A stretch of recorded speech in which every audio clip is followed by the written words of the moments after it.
And welcome back to your own channel medico Swami. तो इन दद्दू को तो आप जानते ही होंगे, ये हैं जेम्स टायलर कैंट दद्दू, जिन्होंने इतनी सारी चीज़ें लिखी, इतनी सारी फिलोसॉफीज़ बताई है कि इंसान पढ़ पढ़ के पागल हो जाए। और फिलोसॉफी से रिलेटेड आप लोगों के बहुत सारे क्वेश्चन है, तो मैं बस यही कहना चाहूँगी कि अभी मैं ट्राई कर रही हूँ लेकिन टाइम नहीं मिल पाता है कि मैं फ़िलोसॉफी के लेक्चर सभी शूट कर पाऊँ, क्योंकि एक एक लेक्चर कम से कम अगर शूट करने जाए ना प्रॉपर्ली तो आधे से 1 घंटे का है कि मैं पढ़ूँ, फिर उसको ट्रांसलेट करूँ, फिर आपको समझाऊँ। तो अभी वाली जो BHMS फाइनल ईयर के एग्ज़ाम है उनके लिए तो नहीं हो पाएगा philosophy. I am really sorry for that. लेकिन अगर आप लोगों का सपोर्ट बहुत ज़्यादा अच्छा रहा तो जो मई में एग्ज़ाम होने वाली है BHMS फाइनल ईयर की, उसके लिए हम लोग फ़िलोसॉफी कंप्लीट करवा सकते हैं। इस वीडियो पर हम लोग बहुत ज़्यादा नहीं लेकिन कम से कम 50 लाइक्स का टारगेट रखते हैं और 100 व्यूज़ का टारगेट रखते हैं। अगर इस वीडियो पर उतने लाइक्स और उतने व्यूज़ आए तो हम लोग नेक्स्ट वीडियो फ़िलोसॉफी की लाते रहेंगे। तो कैंट सर के तो वैसे बहुत सारे लेक्चर्स हैं, लेकिन एक लेक्चर बहुत ज़्यादा इम्पॉर्टेंट है जिस पर क्वेश्चन आता ही आता है, that is materialism in medicine. Starting के जो है वो सारे कॉमन है तो आप लोगों को वो समझ आ जाएंगे, लेकिन मटेरियलिज्म बहुत सारे बच्चों को समझ में नहीं आया है। सिक समझ में आ जाता है, हाईएस्ट आइडियल ऑफ क्योर समझ में आ जाता है, what the physician must perceive समझ में आ जाता है, फिक्स प्रिंसिपल्स क्या है समझ में आ जाता है, मेंटेनिंग एक्सटर्नल कॉज और सर्जिकल केसेस समझ में आ जाता है, अनप्रेजुडाइज्ड ऑब्जर्वर समझ में आ जाता है, इंडिस्पोजिशन समझ में आ जाता है, सिंपल सब्सटेंस समझ में आ जाता है, disorder first in vital force. लेकिन मटेरियलिज्म इन मेडिसिन क्या होता है ये नहीं समझ में आता है। तो आज हम लोग जानेंगे कि मटेरियलिज्म इन मेडिसिन एक्चुअल में है क्या। तो अगर आप लोगों के पास बुक है तो आप बुक खोल लीजिए, नहीं तो एक नॉर्मल नोटबुक ले लीजिए और उसमें मैं जो बताती जा रही हूँ वो आप लिख लीजिए, तो आपका काम हो जाएगा। आप लोगों को बार बार बुक खोलने की ज़रूरत नहीं पड़ेगी। Lecture number 13, that is materialism in medicine. Simple substance dominates matter and animates it. Simple substance क्या है? कैंट सर ने वाइटल फोर्स को कहा है सिंपल सब्सटेंस। किसी किसी ने इन द सेंस जो होम्योपैथिक पायनियर्स ही आए हैं, और किसी ने सिंपल सब्सटेंस कहा है मेडिसिन को। तो कैंट सर के अकॉर्डिंग सिंपल सब्सटेंस है vital force. Simple substance dominate करता है, जैसे वाइटल फोर्स जो है वो डोमिनेट करता है ह्यूमन बॉडी को, सारे के सारे फंक्शंस रेगुलेट करता है और बॉडी से सारे के सारे काम करवाता है।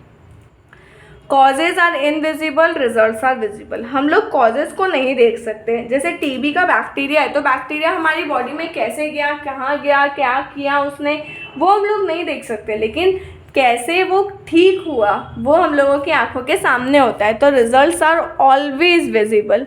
Okay, the materialist can not grasp the idea. जो भी इंसान ज़्यादा मटेरियल चीज़ों के बारे में सोचता है वो कभी भी आइडिया तक नहीं पहुंच सकता है। इसीलिए होम्योपैथी और मटेरियलिज्म बहुत ज़्यादा दूर है।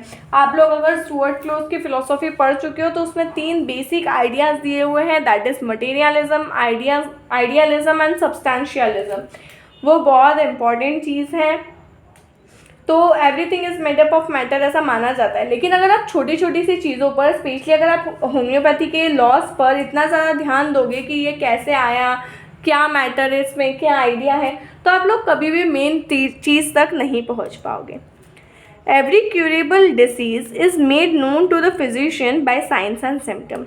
जो भी डिसीज़ होती है वो हमें या किसी भी फिजिशियन को कैसे पता चलती है, क्योंकि उसके कुछ ना कुछ साइंस और सिम्टम्स आते हैं। इसीलिए हू फ्रेंड्स का जो रिमार्क था वो उस समय के अनुसार ठीक था, जो उन्होंने कहा था कि homeopathy removes the symptom but the disease remains.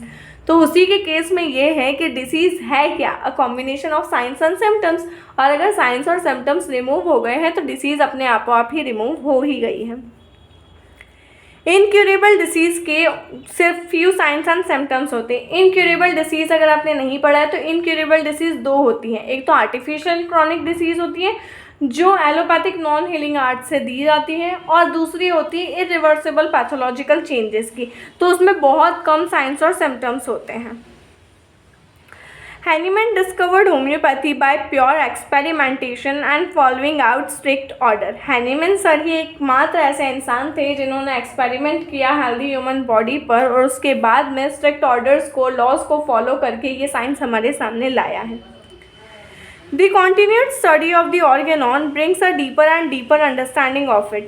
Organon को आप जितना पढ़ते जाओगे, जितना समझते जाओगे, उतनी ज़्यादा आपकी प्रैक्टिस, उतनी ज़्यादा आपकी नॉलेज शार्प होती जाएगी, क्योंकि ऑर्गेनॉन में हर एक एफोरिज्म में हर नई चीज़ मिलती जाती है। हर बार अगर आप एक ही एफोरिज्म को बार बार भी पढ़ोगे तो भी कुछ ना कुछ आपको नया सीखने को मिलता है, क्योंकि Organon is like a Holi book कि आप जितना पढ़ोगे उतना कम है। जब भी आपको कुछ प्रॉब्लम आती है, आप कोई भी पन्ना खोल करके देख लो।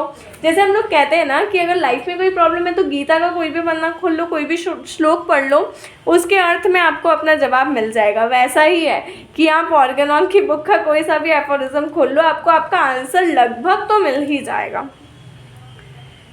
Everything that flows from a center must be considered in connection with the center। जैसे कि इसमें बात की गई है कि जैसे डिसीज़ होती है तो वो अफेक्ट करती है वाइटल फोर्स को, और वाइटल फोर्स सेंटर ऑर्गन है एक एनिमेटेड ह्यूमन बीइंग का। तो कोई भी चीज़ को हमें कंसिडर करना चाहिए वाइटल फोर्स की कंसिडरेशन को साथ में रखते हुए। Man in its healthy state is the result of normal activities of the unit and he must consider as a unit।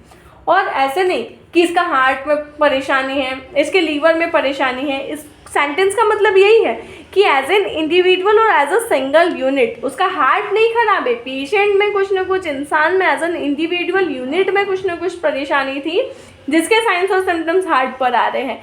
जो एलोपैथिक नॉन हीलिंग आर्ट वाले क्या करते हैं, चलो हार्ट ट्रांसप्लांट कर दो। नहीं भैया, ऐसे नहीं होता है। कुछ कुछ चीज़ें होती है जहाँ पर होम्योपैथी की लाइक रेस्ट्रिक्शंस आ जाती है, लिमिटेशंस आ जाती हैं, लेकिन वो लोग तो छोटे से सर्दी खांसी ज़ुकाम में भी पेशेंट को तरह से नहीं खाते हैं। होम्योपैथी क्या देखता है कि वो एक इंडिविजुअल है, कहीं ना कहीं उसके वाइटल फोर्स पर हमारा जो एक लाइक साइंस होता है वो वाइटल फोर्स पर आकर के सुई अटक गई है हम लोगों की कि हाँ वाइटल फोर्स में ही कुछ ना कुछ हुआ है, उसके लंग में जाकर के कुछ नहीं हुआ है। हाँ, बैक्टीरिया वहाँ जाकर के प्रोलिफरेट हुआ है। हैनीमैन सर ने थ्योरी ऑफ बैक्टीरियोलॉजी को बहुत अच्छे से एक्सप्लेन किया है, स्टुअर्ट क्लोज सर की फिलोसॉफी की बुक में दिया हुआ है।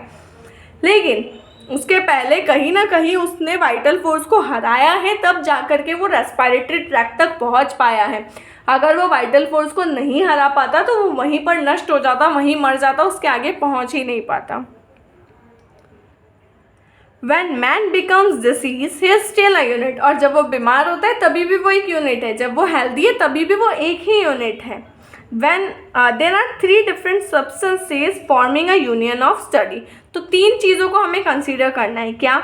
The study of man in his natural state, कि वो नेचुरल हेल्दी स्टेट में कैसा है, उसकी स्टडी सिक स्टेट में, और study of man in the form of artificial disorder. इन तीनों चीज़ों का कॉम्बिनेशन होता है।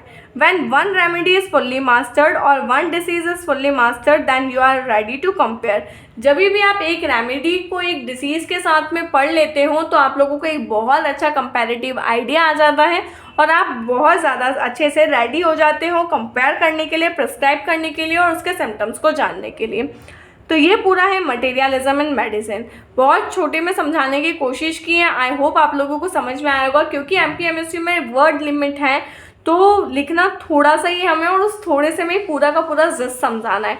मैं कोशिश करूँगी कि हम लोग एक प्रॉपर वीडियोस लाते जाए जिसमें आप लोगों को एक जिस्ट समझ में आ जाए और आप लोग अपनी लैंग्वेज में लिख पाओ। ये मैंने अपने अकॉर्डिंग सिंपल लैंग्वेज में करने की कोशिश की। आई होप आप लोगों को समझ में आया होगा और ईजी लगा होगा। फिलोसॉफी के लेक्चर्स के लिए थोड़ा सा आप लोगों का सपोर्ट चाहिए, तो please consider subscribing to your own channel medico Swami. Thank you for watching the video.